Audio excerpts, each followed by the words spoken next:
one-on-one appointments with a pro staff member or a graduate assistant, and they meet for 45 minutes. Anything academic, skill related, anything on trying to find resources across campus. But the main difference between the two of these within 49er Connect is that they are led by either a pro staff member or a graduate assistant. The other side of the house, which is academic coaching, is led by our peer leaders, whether it be undergrad or grad student. We're mainly undergrads, and that is 45-minute sessions, but this is more of a relationship piece as well. So they can meet one-on-one with a peer mentor that they get matched with at the beginning of the semester or early alerts or midterm grades. They also remind you of academic calendar deadlines. We also have events. Some of the events that we've had have been like a piece of success. We did pizza. You got to meet and greet with some of your peers and mentors. We also had a movie night, but we try to get students to interact and get ingrained in the university and events that are happening, remind them of academic calendar deadlines to make sure you don't miss any important things. Like yesterday was the ad drop deadline. So trying to remember those things. We also have 49er Rebound, which is kind of after 49er Connect. If you ever find yourself on academic probation, we have support in the form of either a class or a mentorship. So our classes are either pass fail, which is an 8-week course, no assignments that are graded. There's the UCall 1300, which is 10 weeks, and either you meet twice or 3 times a week, and that is graded, and there's a letter grade associated with it. And then we also have SOS, peer mentoring, which is you meet with a peer every week and develop academic skills over the course of the semester. So it's very flexible. You have different ways to support you, but that's if you find yourself on academic probation. We also have workshops. So anything from time management, note taking, how do I succeed in a large class? They are hosted in our space in Colvard North, which is close to Atkins Library. And they are either simulcast or in person. So simulcast means that on some of the days you can show up virtually or in person to get that support. They're about 45 minutes in length, and they're either led by a professional staff member within the UCAE or a graduate assistant. Our other new program is SHIELD, which is specifically to support students who are exhibiting attributes of ADD or ADHD. It's very new. We started it in the fall in partnership with the FIT program, which happens during the summer. Someone might need to give me the acronym of what FIT stands for, but it starts in the summer. It's an intensive transition program, I think. And basically, in partnership with that, the students that were participating in SHIELD, they got to meet their mentors and ended up being a part of the 49er Connect program, in addition to having a class that was taught by one of our pro staff members, Frank, to support. And we actually have one of those students on our staff now. We also have course-specific support, so peer-assisted learning. I always plug it before final exams and during the end of the semester, because it is faculty members giving our students a final exam that they've used in the past so that they can help prepare them for a similar exam that they're taking. They're kind of group structured sessions where they're led by a peer, but again, they've gotten an A in the class, they've partnered with the faculty member, and they can support them in that way. It's another voice hearing the material and saying the material to you in a way that maybe you're not getting it from your faculty member. It's another way to access that information. And then we have tutoring, which is very versatile. We have drop-in, we have one-on-one, we have group-based, all of the things to meet your needs. We also have tutor.com now. So drop-in, you just look on our website, where's the tutoring going to be held, on what day, on what time. You show up, no need to make an appointment. The one-on-one and the group-based tutoring, you make an appointment on Connect or EAB Navigate, which is where you would also make a meeting with your academic advisor. And then we also have tutor.com. So if we don't have a class that we're offering for a specific class, tutor.com might have it, and we have a partnership with them. So all of the resources that are on this page are free, part of your tuition. Please use us. That's what we're here for. And we don't want you to struggle in isolation. And that's why we have all the resources that we do. Some other resources that you might use during your time at Charlotte, the Writing Resource Center is really valuable, specifically if you're trying to work on any written assignments and you need assistance either getting started or during the process. So they have face-to-face, they have e-tutoring, and they have Zoom. Again, very many options that will fit your schedule. We also have Atkins, the library. They have research tools. They have librarians. They have a technology checkout. They also have study rooms and parent rooms as well. If you have any kids or any things like that, that you need them to be in a space while you're studying. We also have the Math Learning Center. So specific for math, we have courses, and historically our tutoring courses that we offer are historically difficult. Students have gotten a D and F or withdrawal in our courses, and we offer support that way. Some of them are math courses, but the Math Learning Center does have more courses than we do specifically in that subject. And they have drop-in and virtual options. And then also the Center for Counseling and Psychological Services is also a great option, especially getting towards the end of the semester. We want to make sure we're taking care of ourselves so that we can perform well academically. And I bet Katie will talk a little bit about some of those things. Let me see if I can share, to continue to share my screen, some other partner resources that you might, they might pertain to you, they might not, but some other resources specifically for student athletes. There's a tutoring partnership with us. We also have a partnership with Graduate Life and Learning. And the other one that I want to mention is the Computing and Informatics College. So they have their own tutoring center. Again, we have some tutoring courses that are for the lower level CCI. So it might be like a statistics class, it might be a math course, but CCI does specifically have their own tutoring center as well. And then the Language Resource Center. So if you're looking for a specific language, those are also resources that exist to support you during your time on campus. So again, please use us. We're free. We're part of your tuition. We're here to help. Everyone that is on this call is here to help you. So just if you have any questions, feel free to drop them in the chat or ask them, and we'll all be here to help.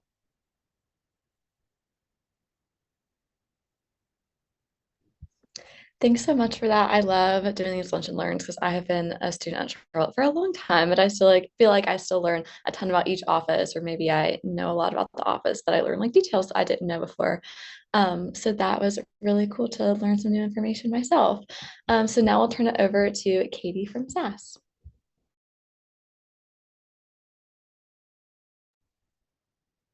Awesome. Thank you all so much. I'm glad to be here with you all this afternoon. As Megan shared, my name is Katie Russo. I serve as the Associate Director in Student Assistance and Support Services, SAS for short. We're part of the Dean of Students Office. And today I just want to talk to you a little bit about some of the support that we do provide to students in our office. I'll highlight a few of our specific services, and then I'm going to share some tips and suggestions about academic support that we at least can guide students to, or some tips and suggestions we have for families as you're working with your students as they're finishing out this spring semester. So our goal in the SAS office is to advocate for student success and retention while promoting student health and well-being. Often what I tell families is that, what we do in the office, there are certainly some specific services that we provide, but ultimately we're focused on students' health and their well-being, their retention at UNC Charlotte, and their overall personal and academic success. We recognize that often during school, students might be balancing a lot of different things that are going on. They may have a medical concern that comes up that impacts them. They might be struggling academically. And so what we do in our office is try to listen to those concerns, provide support, share information on resources, and talk to students about an action plan for their success. So This is a list of several of the services that we provide. I won't cover all of them. Like I said before, I'm going to highlight a couple things that I think is important for families to know about. But I wanted to make sure I drew attention to some of the comprehensive services that we provide. And so there are some direct supports that we provide to students in the office. Some of those do revolve around basic needs.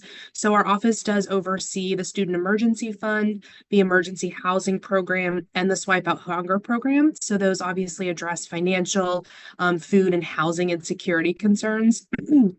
We also oversee the withdrawal with extenuating circumstances process. That one I will talk a little bit more about. And we provide support to students by meeting with them individually. We provide some verification of absences based on certain situations. And in general, we just consult. We consult with faculty and staff if they're concerned about a student. We, again, reach out to students. We can consult with family members as well, all in an effort to provide that support and care for our students.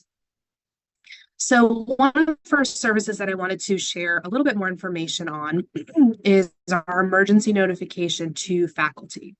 So essentially, if a student has an emergency, and these are typically a medical emergency, particularly if the emergency is going to keep them out of school for more than 3 days, maybe they're in the hospital, or maybe an undetermined amount of time. We just don't know how long they might be missing school. As a family member, you can contact our office directly, let us know about what's going on. And then what we do is we send an emergency notification out to the faculty that just says, this student will be absent from class for the time being due to a medical emergency. When they're able to return, we will work with the student on support resources. We don't share any of the personal details with the faculty. It is a pretty broad letter. But again, it's just to try to let faculty have a heads up, know what's going on, and to also reduce the burden for the student. We know that even in the midst of emergencies, sometimes we have even had students call us from a hospital bed. We want them to focus on getting better. And so we want to take that that task of trying to communicate more directly with faculty, at least in the initial stage, take that kind of task off their plate for them. So again, you as a family member can contact us, let us know about what's going on, and then we can kind of take it from there. One of the other things we do is something called absence verification. I want to preface and really make sure that I'm clear that in our office, we are only verifying dates on documentation for certain kinds of absences. We do not have the authority to excuse an absence or give a particular makeup assignment or anything like that. That decision does lie with the faculty member, but our verification process is a way to try to advocate that a faculty member works with a student by saying that they have a legitimate reason to miss classes. For a specific time frame. So with the absence verification process, we can only verify 4 kinds of absences. Medical is the most common. That can be planned or unplanned appointments, or again, if there's an emergency, hospitalization, anything like that. We can verify those dates. We can verify certain types of personal or family emergencies. This is usually if there's a death in the immediate family or if a student has to assist in caretaking for an immediate family member. We can verify military orders and court orders if a student is called as a witness or jury duty. Our website has really extensive information that's more detailed in terms of what qualifies and what doesn't qualify, kind of where our purview ends. And it also has information on the kinds of documentation for these situations that would be required, because again, we're just verifying the documentation and the dates on that documentation. Also, just as a disclaimer, it's not required that students go through us. Again, this is just a service. Students will probably find that some faculty are pretty quick to either accept documentation or work things out directly. Other faculty might have more of a kind of hardline process of saying, I would rather that you go through the SAS office to get this verified, and then we can talk about the specific arrangements. But again, it's not a requirement to come through us. It is just a service that we provide. We do have specific deadlines every semester that students need to submit their requests to us and their documentation to us. Anything happening in the first 13 weeks is always has a finite deadline, so that during those last 3 to 4 weeks of school, including exams, we can focus on absences that happen in that time frame. What we don't like to see is like a student maybe had the flu in January and then waits all the way until May to submit the request. We want students to be proactive and submit these as soon as they're able to once they feel better, but not waiting until the end of the semester. We also oversee the withdrawals with extenuating circumstances. This is the WE process. We love a good acronym in college. And so the WE process is if a student needs to withdraw due to a verifiable extenuating circumstance. Very similarly to what I had talked about earlier with absences. Extenuating circumstances revolve around a medical situation, perhaps a personal or family emergency, or military orders. And usually these extenuating circumstances are so significant to the student that it's really interrupting their ability to do their coursework.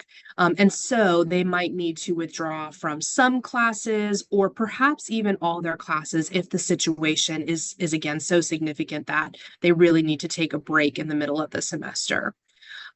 It's important to know that our office can only assist with WEs in the current term for the courses for which they are requesting. So if a student comes to us now, for example, and says that back in the fall semester, they had a medical emergency and they were unable to finish the term and they, maybe unfortunately didn't do well academically because of that, we would point them to an academic petition. But if they came to us in the spring semester with an ongoing situation, an extenuating circumstance, and they needed to reduce their course load, we could help them because it's in term. The caveat there is that our office just cannot make changes once a student has either withdrawn or classes have ended and their grade has posted. We can't change their transcript at that point. But again, there are other processes to do that. If a student is ever not sure if their situation qualifies as extenuating, we have a lot of detailed information on our website about what meets the criteria and what doesn't.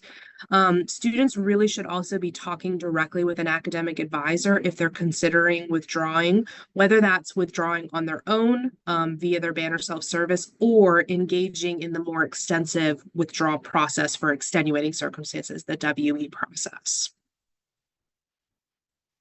And then the other big thing that we do is our care and concern meetings. This is kind of our bread and butter in the SAS office. And so when students do, or when we are notified of those emergencies and we send out emergency notifications, we do call students in once they're able to or feeling better. We call them in for care and concern meetings to check in on them, offer support, make sure they have information on available resources. But outside of those situations, faculty and staff can refer students to our office as well. Maybe a student expresses a challenge that they're facing and the faculty member is unsure of how to help. They might refer the student to our office. We call them in for a meeting or offer them to come in for a meeting. We try to leave that up to students to take us up on the offer to have a sit-down conversation. But again, in those conversations, we're talking about what's going on, available support and resources, and that's both academic and personal. And then we talk about a plan of action for their success. What steps do they need to take to either get back on track or resolve an issue that they're having? We can review specific academic options, but I'll also kind of clarify that we're not academic advisors in the truest sense of that term, meaning that I can't give a student advice about what biology class to take or to retake if they need to, but we can talk to them about those academic options like withdrawing and those types of things. So right now, I think today is perfect timing, right? Apparently, I think I heard it's the first day of spring, although it's a little chilly here, more cold than I was hoping for today, but that's okay. But as we're thinking about the rest of this semester and academic support, our office has some tips and recommendations for how to talk to students about this time of the year, right? And so we're hoping that there are some key conversations that you either have already started or are beginning those conversations now as we're thinking about the latter half of the spring semester. And so we've offered up some questions here to begin those conversations if you've not started them.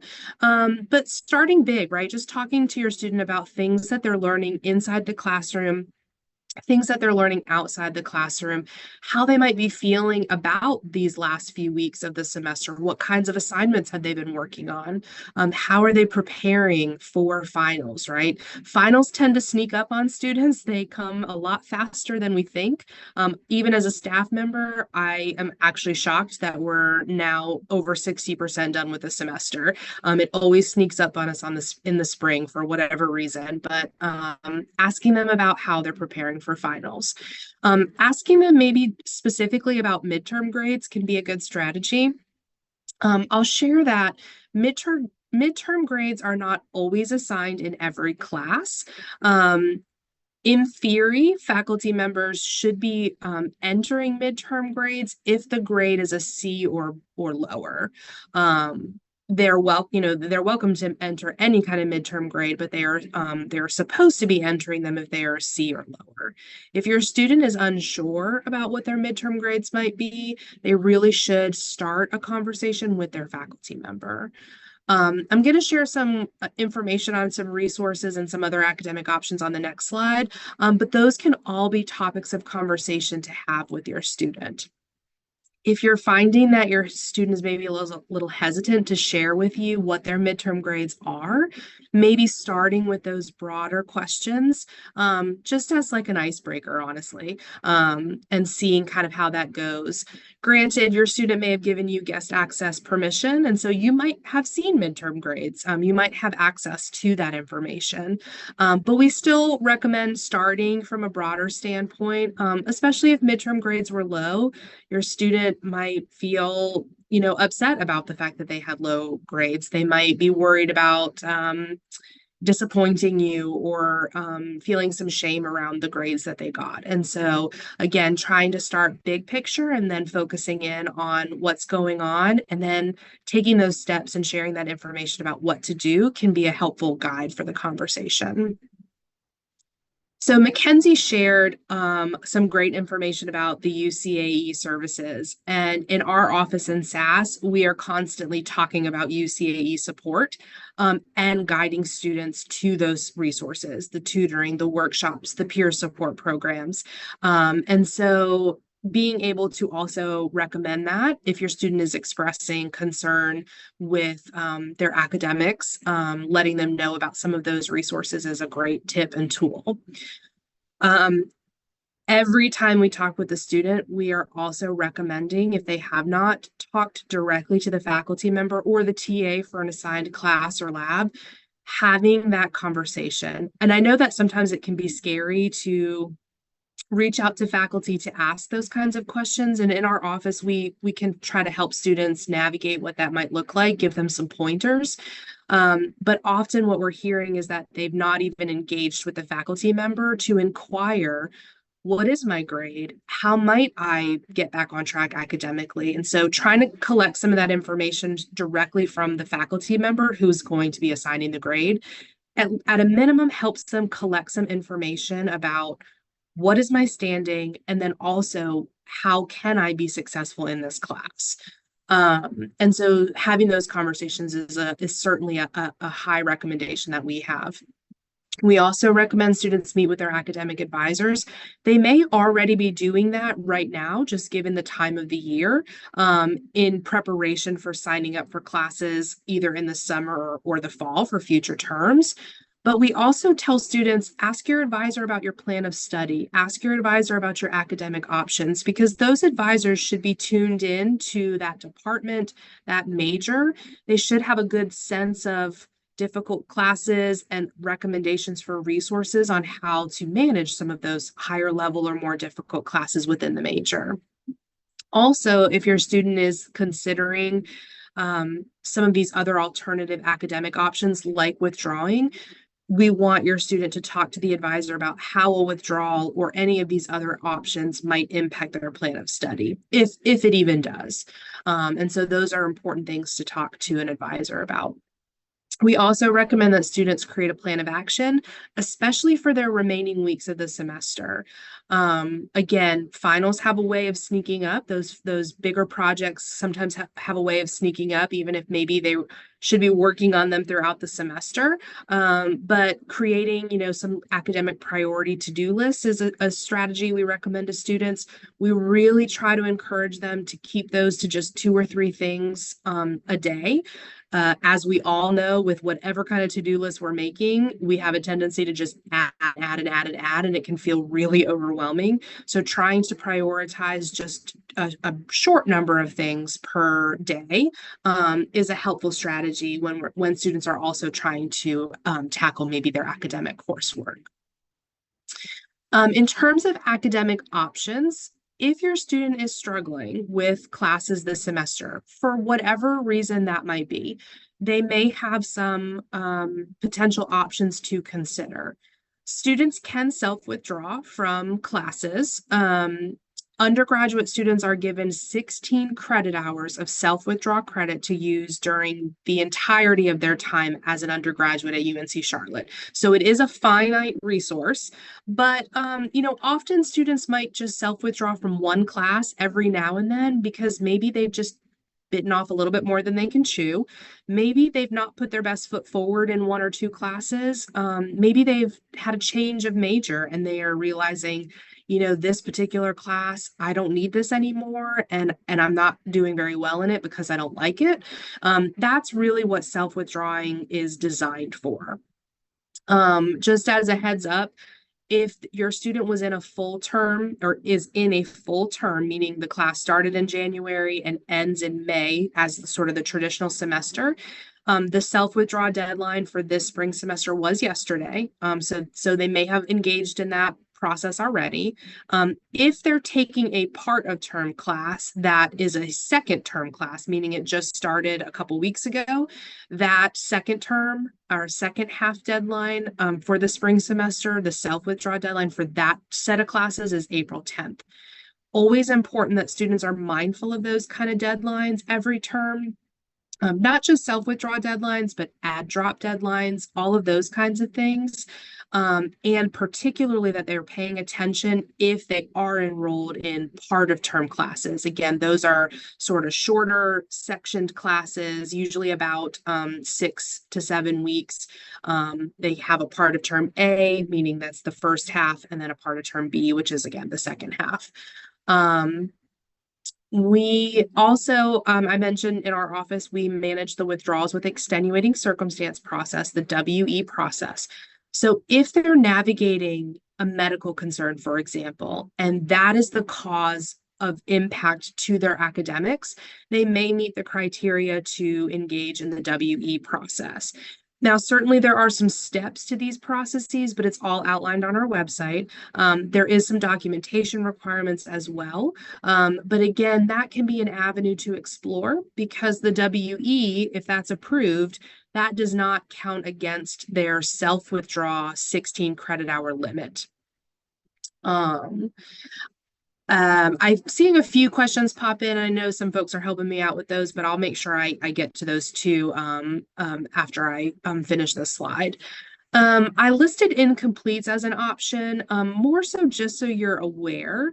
Incompletes are really used typically at the end of a semester. It's an academic option where the policy is written that the student does need to be doing well in the course. But like, let's say, for example, we're getting close to exams and a student is in a car accident and they can't sit for the exam due to that accident. That's a great opportunity to go to the professor and ask for an incomplete. And essentially what that does is if it's granted, it essentially extends the semester beyond the normal time frame and allows them some extra time to complete the coursework. So maybe once they're feeling a bit better, they can work with the professor to actually sit for the exam. Again, they're technically supposed to be in good standing in the class, but it is a faculty decision on whether or not they'll grant an incomplete. Again, those are really used for emergency situations, typically at the end of term. And then at the bottom here, just a few other points of encouragement, right? Encourage your student to reach out to services. Mackenzie mentioned this. She, noted that our counseling center CAPS, they are a great tool and an important tool, especially as students are feeling the stress that comes with academics, right? Especially as we're navigating or getting closer to the end of the semester. But there's other resources on campus too. And if they're not sure how to connect or even what's available, they can start with our office and we can try to point them in the right direction. Encourage your student to ask for help. I know that families really want their students to be successful. And there's times where you might need to reach out, right, on behalf of your student. For example, like if they do have that emergency, they're in the hospital and you want to communicate that to us. But try to also encourage them once they're able to ask for help as well. Students might need to consider various options, right? They might have faced a really tough situation, and maybe the best course of option is to reduce their course load. And if they're just not doing well academically, that's why those options are available to them. They also might want to think about reducing their course load for a future term. I know this isn't something students always want to think about. They're really focused on graduating in a certain time frame. I absolutely understand that. But if they're kind of overloading themselves with classes and they're not doing well, they're probably just not helping their situation out in general. And so they might want to think about either reducing, it doesn't always mean reducing to a part-time status, but some students try to take 16, 18 credit hours every term. That's a lot of coursework, right? And so maybe they want to stick with 12, which is the minimum credit hours to be full-time. But they also might want to consider part-time, even just 9 credit hours or 3 classes. And they also might want to review part of term classes. So, if they're wanting to take 16 credit hours in a semester, instead of taking all of those classes all at once for the entirety of the semester, maybe they think about breaking that up into part of term classes. So maybe they have 2 or 3 at the beginning, 2 or 3 at the end, that don't overlap. And so they're only focusing on 2 or 3 subjects or classes at one time. The balance of that is they are shorter classes. So they might be, they're more compacted. So that's all things that students need to think about and talk to their advisors about. And then just in general, our office is here to help. In addition to talking about these things with students, we post things on our social media, trying to remind students about, healthy behaviors, academic support, different timelines and different deadlines during the academic semester. So you're also welcome to follow us on social media, but encourage your student to do that. I also recommend that students and families bookmark our website. We hope that you don't have to connect with us because of an emergency situation, but if you do, at least having us bookmarked is an easy way to find us and an easy way to find out information about how we can help, so that you can connect with us and we can kind of go from there. So I will stop sharing my screen. I'll turn it back over to Megan and I'll try to make sure I take a look at the questions that might have popped into the chat. Thank you so much for that, Katie. That was so informational and so helpful. Again, learning all these details about these offices that I didn't even know. So I'll go through some of the questions we've gotten either in the Q&A or that were submitted through registration. And some might lean more towards one officer or the other, but whoever has an answer that I think would be helpful is more than welcome to answer. So the first question that we have is what engaging with your offices might look like for students who primarily take classes online and might not be on campus as much. I can start with that one and just share that we offer in-person and virtual options. And so if students actually want to meet with us, we are fully equipped to do that over the phone or via Zoom if they're not able to come in person. And then generally speaking, many of our services like absence verification, even starting the withdrawal process with us, actually happens online via a request form. So students certainly can call us. They don't have to come in and ask us questions about those. They can start those processes online as well for the SAS office. Similar to the SAS office, all of our services, for the most part, are able to be accessed virtually or in person. So when students make appointments for tutoring, they would just select online or virtual. And then for our PACs or academic consultations or academic coaching, again, you just are going into Connect and you're selecting, I would like it to be virtual instead of I would like it to be in person. And then a lot of our workshops are the tricky part. There are some that are virtual and there are some that are just in person. But for our academic consultations, if there's ever something that we offer in one of our workshops that maybe isn't offered virtually, or you can't attend the one that is virtual, you can always talk to one of our pro staff and make an appointment that way to meet with them, and they'll help you with any of those skills. Cool, thank y'all. So I know, Katie, that you talked about a lot about like if emergency situations pop up and things like that. So could you talk a little bit more about what it might look like if a student had more of an ongoing health issue, and might have like several situations where they might have to miss class, and if that would differ from kind of a one-time emergency situation? Sure, that's a great question.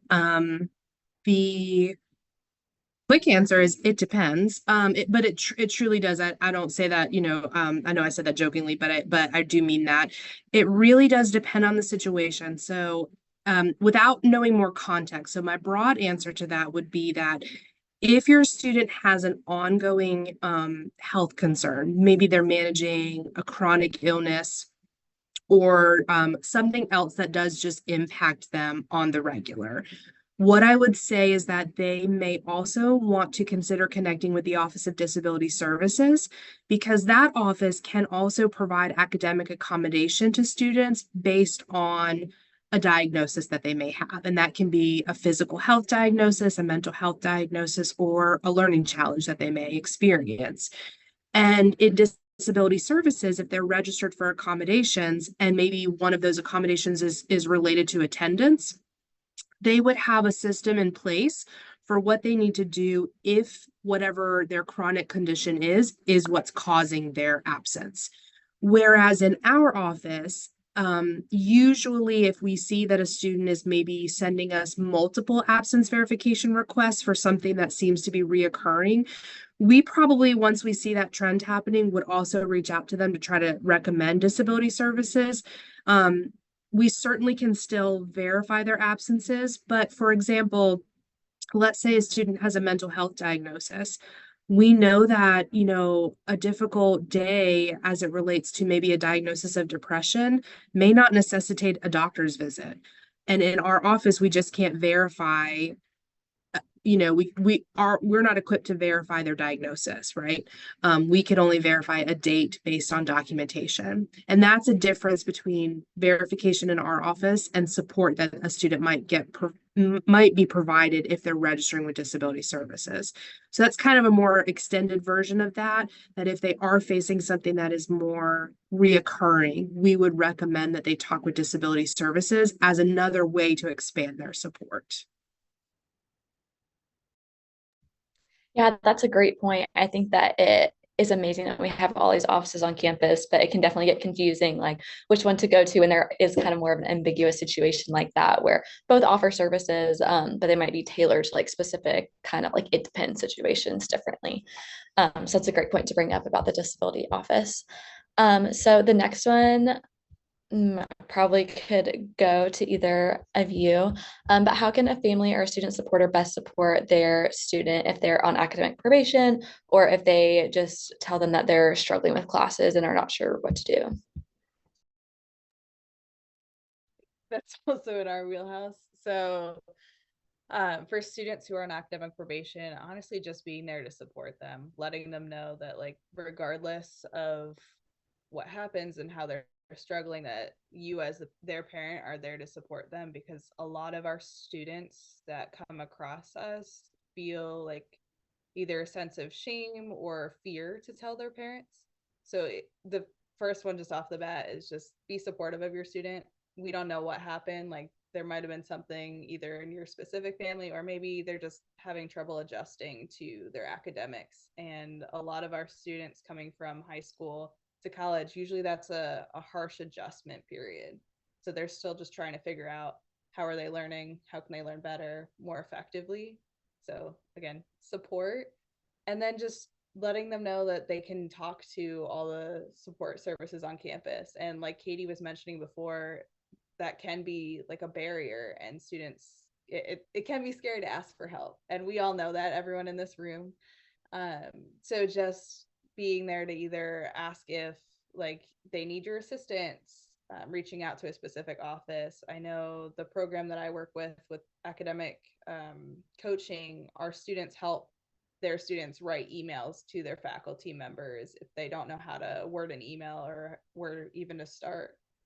So just being there to support them, being able to help them ask the questions they need to ask, and just, again, just being there to talk to them, because I think the scariest part for a lot of our students is that isolation piece. And if we can make them feel connected and supported, that's taking a huge barrier off of them. And then they will be reached out to by the UCAE regarding either what they have the choice to either sign up for a class or mentoring. And so they will be reached out to and supported by our office. But for other offices that they're looking for support of, we can help them write those emails, and you can be there to support.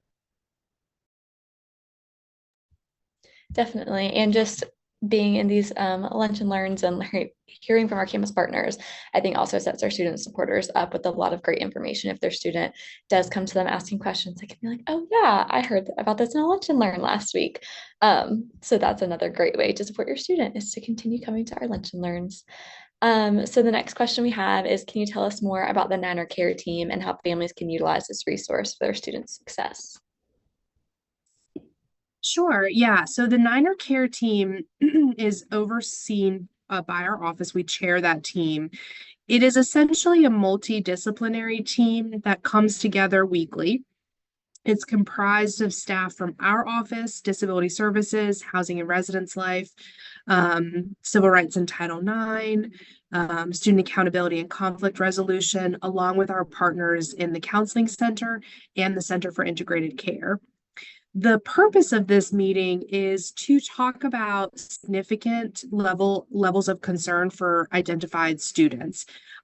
So I will share with you that most students don't, if they're referred to our office, they're not discussed at the care team, because the care team is talking about really significant student concerns, often when those concerns or students might be popping up in several offices. And so what we try to do on that team is collaborate across the units so that, we're not having a student meet with every single office, right? It's trying to provide support from one identified office and kind of tagging in others as needed. And so that's sort of just a very brief overview of what the Niner Care Team does. The second part of that question, Megan, could you repeat sort of that last part for me? It hearing more information about it. I don't know how much the second part applies now, Okay. but how families could use that to best support their student was the second Gotcha. part of it. Okay. Yeah. I would say that as a family member, you probably don't have to talk directly about the Niner Care Team, but what you can do if you feel the need, or maybe if you've tried to provide some of these supports to your students, you've tried to talk to them, maybe they've told you that they're facing a really tough challenge and they don't know what to do, they don't know what resources, even if you've told them about some recommendations that you have, you're welcome to submit a care and concern referral. It is a public access form on our website. It's located in lots of places across the institution. It's made available so that anyone can submit a concern that they have for a student. And what we do when we receive those referrals is we review it, we determine what action steps we might need to take, or if there's a better office to work with the student, we might get them more connected over there. But essentially what we're doing is reaching out to those students, offering them an opportunity to come in and talk to us. And so if you feel like they might not take that initiative, you're welcome to submit that referral, and we will reach out to them, offer our support directly, and give them an opportunity to schedule with us. Yeah, thank you so much for that information. Our next question probably goes more towards the UCAE. So wow, I cannot speak today. What advice would you give a student coming into your office who might be struggling academically, but is also trying to figure out if they like their major, if they want to switch, or maybe they're more closer to graduating and they're not sure what career they want to have? So how would you guide that student? So for the academic piece, definitely trying to get them into our space. We have a lot of outreach events that I'm kind of going also towards the question that's in the chat of how you might connect with us. Those outreach events kind of help our students get in the door without actually getting in the door, and you're told about the things. But if they're struggling academically, knowing that all of the resources that are available to them are free. So we have tutoring, we have mentoring, we have peer assisted learning, all of the different resources, so that if they've tried one kind of resource that we've offered before and it hasn't worked out for them, try another. Don't just do the one and done, or maybe they had a bad experience at one of their tutoring appointments and they didn't mesh well. Always sign up, make another appointment. Don't just do the one and done. Try to find another tutor that's offering the same support for the course or a different time, and also use our different services. So maybe you like the one-on-one appointments, maybe you like the group-based, maybe it's being in that classroom setting but being taught by a peer. Maybe it's just you dropping in to ask a question and then leaving. Maybe it's the shorter periods of time versus the lengthy ones, but finding out what fit works best for you. And luckily, like, our office has a whole host of different options that you can choose from, so it's not just you're stuck in one place. There was a second part of your question, Megan. Um, it may have been about like career and major exploration. Yes. So if they aren't sure if their major is a match, one of the great things that our university does is we have an academic catalog that you can look through to see what kinds of courses you're taking. The Career Center is also a great avenue. There's, I can't remember what the name of it is, but there's a guide online. I think it's or it's like a bureau handbook that's like, here's what the projection looks like for this job. But that's a way for students to kind of see, oh, this job does XYZ. Could I see myself doing that? Or maybe am I looking at a different major? So having them do exploration on their part. So in addition to their academics that they're going through, have them do a little bit of research, talk to the Career Center. They have little drop-in sessions that you can just go ask some questions. They also have career meetups, which are having a person from the field come in and talk, and you can ask them questions about what they do. So kind of like informational interviews, but using that in addition to our services. But the Career Center is going to be helpful for your major because you're going to be able to do a little bit of digging. They also have a bunch of little quizzes that you can take for your career path as well, but really just figuring out what it is you like about the major that you're currently in, what it is that you don't, and evaluating that for yourself. A lot of times a student might start out, like one of my students started out in biology and now is minoring in biology and majoring in computer science because of going through all the motions and figuring out what they actually did like and what they wanted to do. So it's a little bit of just figuring it out, doing some research, and working with your supports that are on campus. to just find that fit for you. Yeah, for sure. Again, that kind of using all of your resources and maybe going to a couple different offices to kind of put all the pieces together of what you're looking for overall. So back to SAS, and you may have kind of covered this a little bit in a previous answer, talking about the care and concern forms. But if a family member wanted to speak to a member of SAS regarding their student, what is the process for that? Sure. So I would say if you do want to talk to us directly and share some information, you're welcome to call us. Our administrative support associate is sort of our front line to answer the phone, and she certainly can give some information about potential resources. It's all going to be dependent on maybe what your concern is, right? And so we would want to get you direct information about a particular resource or connect you to a particular resource if that's what you were asking about. But if you called us to share information, again, depending on the nature of that information, we can also go ahead and initiate kind of connecting with your student to share support, to offer for them to come in. So you're always welcome to consult with us if you have a question or want to talk maybe more specifically about your student's situation. Of course, with the caveat that if you are aware of a specific resource, we would also encourage you to take a look at their information, as well as maybe contacting them if you've got general questions about how a student can connect with their office. For example, in the counseling center, students can call to make a same-day access appointment and get seen right away. That is one resource where other people cannot make that appointment for them. And so, that's just one example, but, kind of looking at some of those additional resources, seeing what they offer and seeing how your student connects, just to also expand your knowledge about the information so you can talk to your student, I think is a good idea too. Yeah, for sure. So it looks like we have time for just one more question. So the last one I'll direct to both of you. But what advice would you give to family members and student supporters to reach out to your offices if they may be a little hesitant?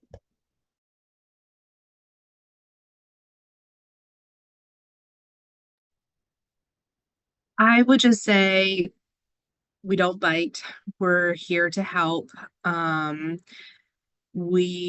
think the best advice that I could say is that if you express your concern, right? And I know it might sound or feel different when it comes from a parent or a family member, but if you express, hey, you mentioned that this happened this semester, or we know that you're experiencing X, we know that that's tough and we're concerned. So we just want you to connect with this office to just get some of that additional support. I think when you couch it maybe like that, it helps students hear where you're coming from, hear that you're concerned for them, and that you want to connect them to a resource that can maybe help them. I recognize though at the same time, some of this does fall to the student in terms of their responsibility to follow up, to engage, right? We can also talk to them about support and resources. I'll plug that offices like Mackenzie within the UCAE, those peer support programs are so beneficial because it sounds different when it comes from a peer, right? We know this. We know that as well. And so anywhere that they can hear information being reinforced by peers that's also being shared by their family or by other staff members, I think that just adds to their likelihood to engage in the resources and get some of the supports that they need. Trying to echo that, just really making sure that they get the information. So we're at a bunch of tabling events. I know Katie and myself, both like the new student events, we're across campus. I know Katie's office and CAPS around there have a couple events that they do to advertise services and make it fun. But just making sure that they are exposed to those services, and really, again, the peers, it does sound different coming from a peer. So if we can get them in the space and willing to listen to a peer, that's the best that we can hope for. But it's like you can lead them there, but they still might not go.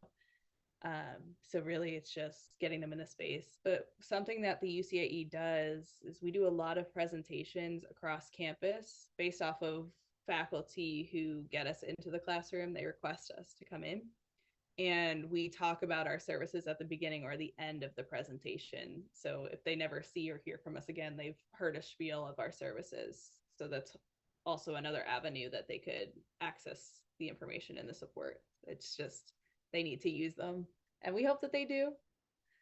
But we know that we can only say it so many times before. So just encouraging your students to really go and interact with them. And again, Katie, we don't bite. We are there to support, and we really just want to help students. So having that welcoming environment is what we strive to do, so that students will come and talk to us.